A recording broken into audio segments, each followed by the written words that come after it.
Bienvenidos a esta tercera entrega de Picas al Frente, a este programa en el que hablamos de los tercios, y hoy en el programa número 3 hemos dejado este espacio para hablar del tercio. Así que vamos a adentrarnos un poco más en qué consistía el tercio y qué es lo que es. Así que bienvenidos a Picas al Frente y empezamos.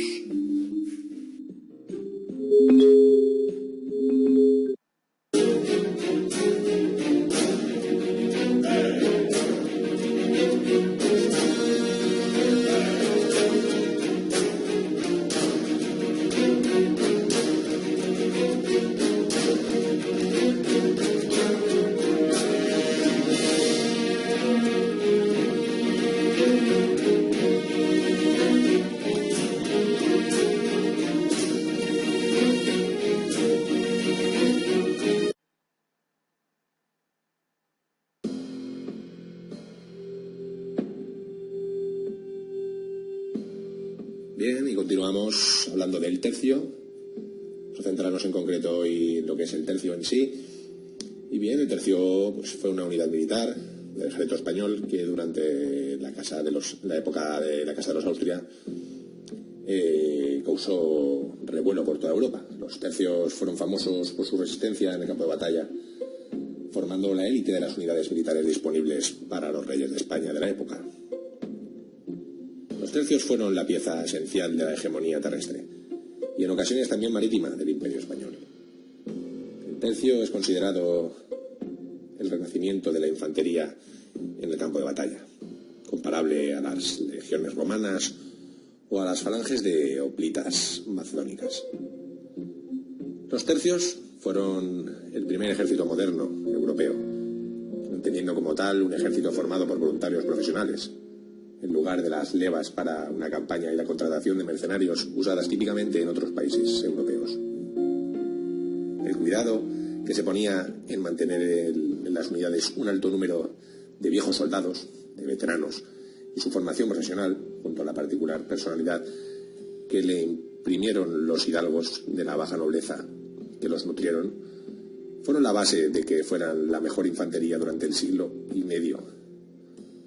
Además, fueron los primeros en mezclar de forma eficiente las picas y las armas de fuego, los arcabuces. A partir de 1920 también reciben ese nombre las formaciones de tamaño regimental en la Legión Española, una idea profesional creada para combatir las guerras coloniales en el norte de África y que se inspira en las gestas militares de los tercios históricos. La Legión Española también guarda ciertos parecidos con la Legión extranjera del ejército francés.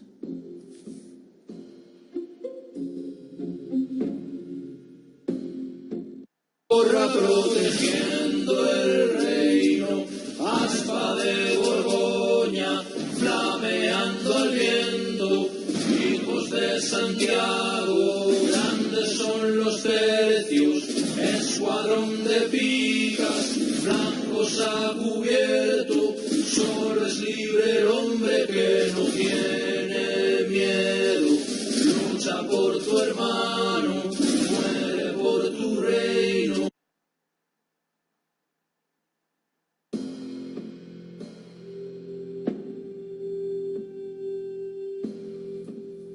Aunque fueron oficialmente creados por Carlos I de España, los denominados tercios viejos, tras la reforma del ejército por un decreto dirigido al virrey de Nápoles de 23 de octubre de 1534, la ordenanza de Génova de 15 de noviembre de 1536, donde se emplea por primera vez la palabra tercio, como guarnición de las posesiones españolas en Italia y para operaciones expedicionarias en el Mediterráneo. Sus orígenes se remontan probablemente a tropas de Gonzalo Fernández de Córdoba en Italia, organizadas en coronelias, que agrupaban a las capitanías. Con estas tropas españolas asentadas en Italia, Carlos I, en sus ordenanzas de 1534 y 1536, organizaba su ejército en 3 tercios. Uno en el reino de Sicilia, otro en el ducado de Milán, o el reino de Lombardía, y otro en el reino de Nápoles. En realidad, se comenzaron a gestar en la península, durante el reinado de los reyes católicos y a consecuencia de la guerra de Granada. Se adoptó el modelo de los piqueros suizos Poco después se partirían las tropas en 3 clases: piqueros, escudados, espadachines y ballesteros, mezclados con las primeras armas de fuego portátiles: espingarderos y escopeteros. No tardaron mucho en desaparecer los escudados y pasar los hombres con armas de fuego a ser un complemento de las ballestas, a sustituirlas por completo. Las victorias españolas en Italia frente a los poderosos ejércitos franceses tuvieron lugar cuando todavía no se había completado el proceso.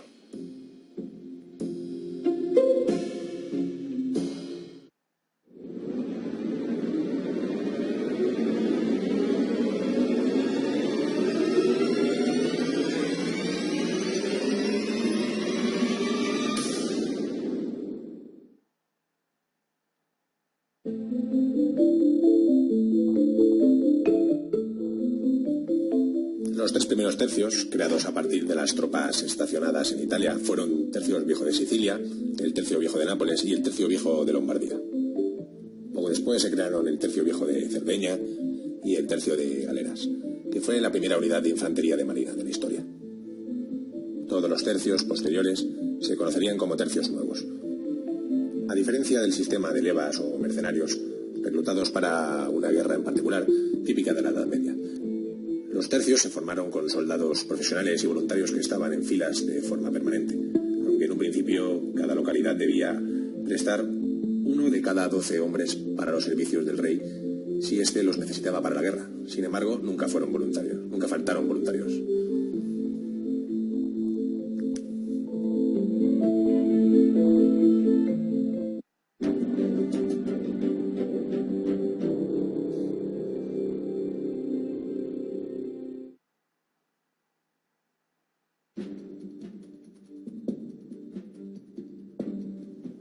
El tercio, en principio, no era, pues, propiamente hablado, una unidad de combate, sino de carácter administrativo. Un estado mayor que tenía bajo su mando una serie de compañías que se hallaban de guarnición, dispersas por diversas plazas de Italia, o que podían combatir en frentes muy distantes unos de otros. Este carácter peculiar se mantuvo cuando se movilizaron para combatir en Flandes. El mando del tercio y el de las compañías era directamente otorgado por el rey, por lo que las compañías se podían agregar o desvincular del mando del tercio según conviniera. De este modo, el tercio mantuvo su carácter de unidad administrativa, más parecida a una brigada del siglo XVIII que a un regimiento de la época. Hasta mediados del siglo XVII, cuando los tercios empezaron a ser levantados por nobles a su costa, quienes nombraban a los capitanes y eran efectivos propietarios de las unidades, como sucedía en el resto de los ejércitos europeos.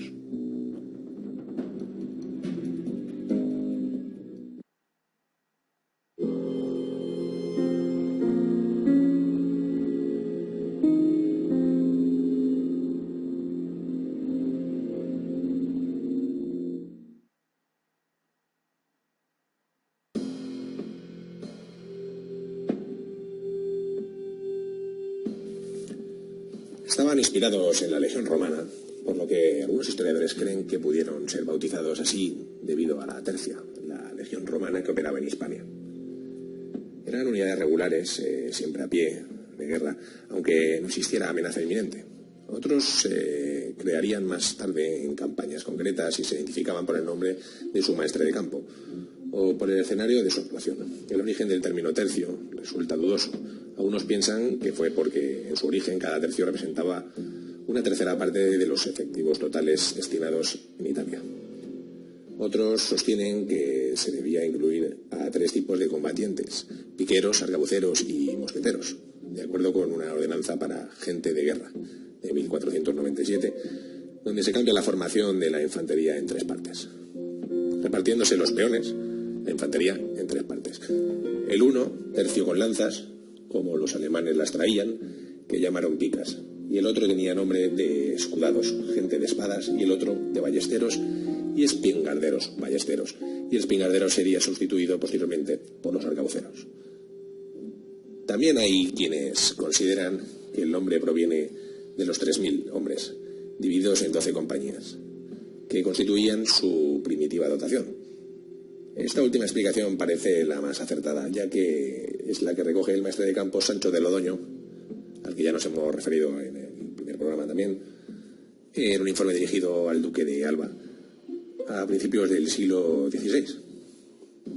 Los tercios, aunque fueron instituidos a imitación de las legiones romanas, en pocas cosas pueden compararse a ellas, que el número es la mitad, y aunque antiguamente eran 3.000 soldados, por lo cual llamaban tercios y no legiones, ya se dice así, aunque no tengan más de 1.000 hombres. Entonces, el hombre del tercio puede venir del hecho de que los primeros tercios italianos estuvieran compuestos por 3.000 hombres. Lo más probable es que se refiera simplemente a una parte de las tropas, como en los abordajes, donde se dividían los hombres en 3 tercios o trozos.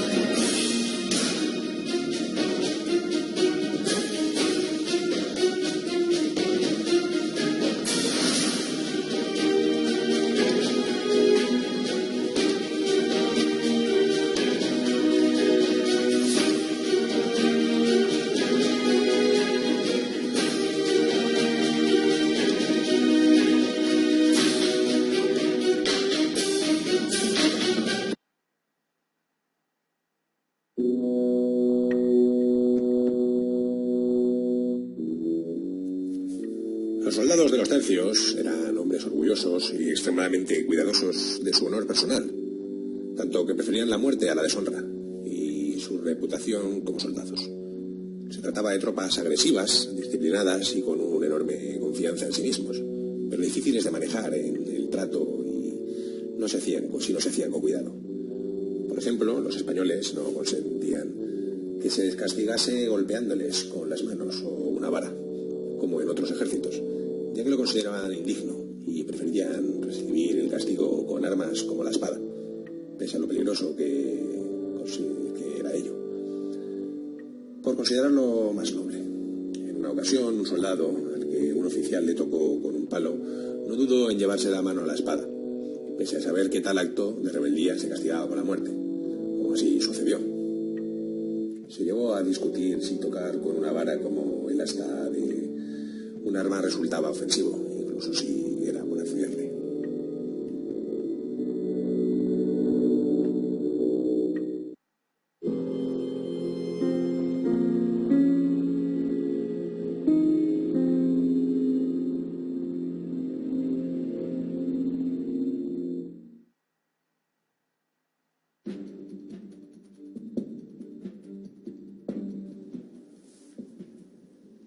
Semejante obsesión por los asuntos de honor y por la reputación hacía que los soldados españoles tuviesen fama de pendencieros, y no eran raros los duelos, y que los oficiales debieran tratarlos con cuidado, aunque resultaba muy provechoso utilizar su propio orgullo para sujetarlos.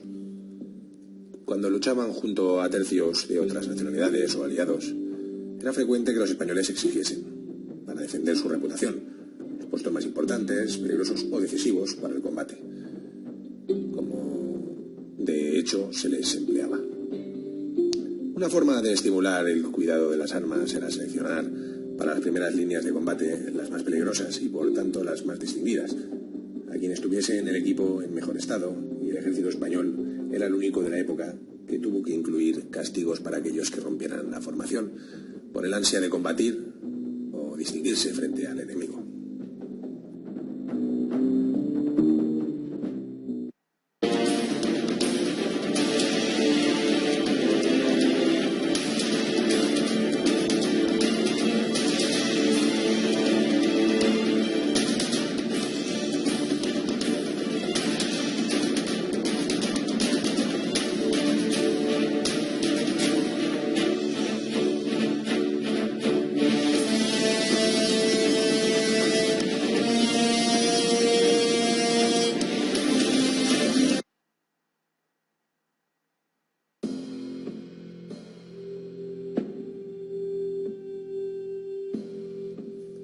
Los soldados españoles eran las tropas que más tarde se amotinaban por falta de pagas, llegando a aguantar años sin cobrar y viviendo en condiciones de miseria antes de rebelarse.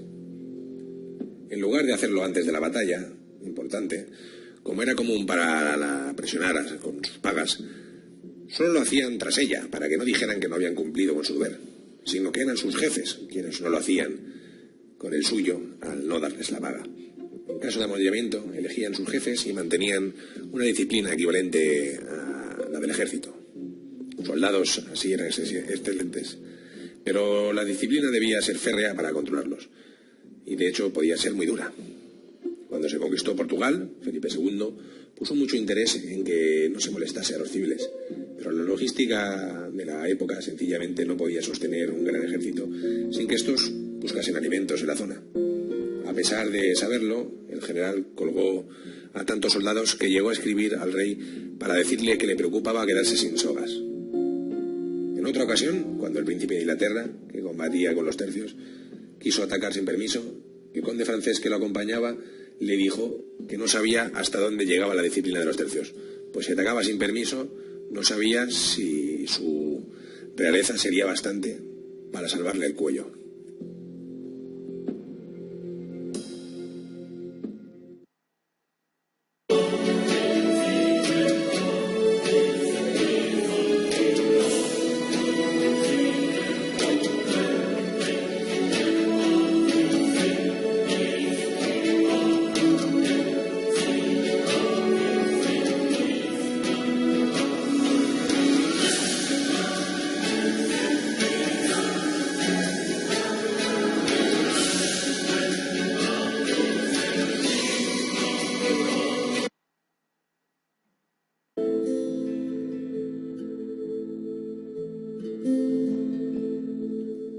Bueno, y hasta aquí ha llegado el programa de Picas al Frente.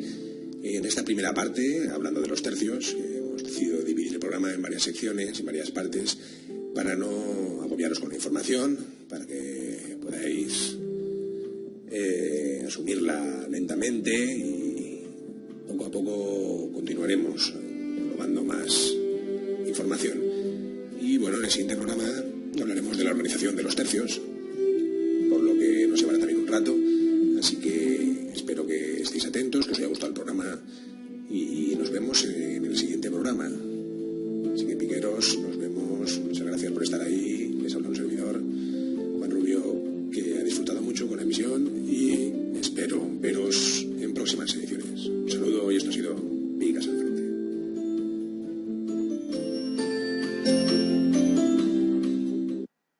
Protegiendo el reino, aspa de Borgoña, flameando al viento, hijos de Santiago, grandes son los tercios, escuadrón de picas, blancos a cubierto, solo es libre el hombre que no tiene miedo, lucha por tu hermano.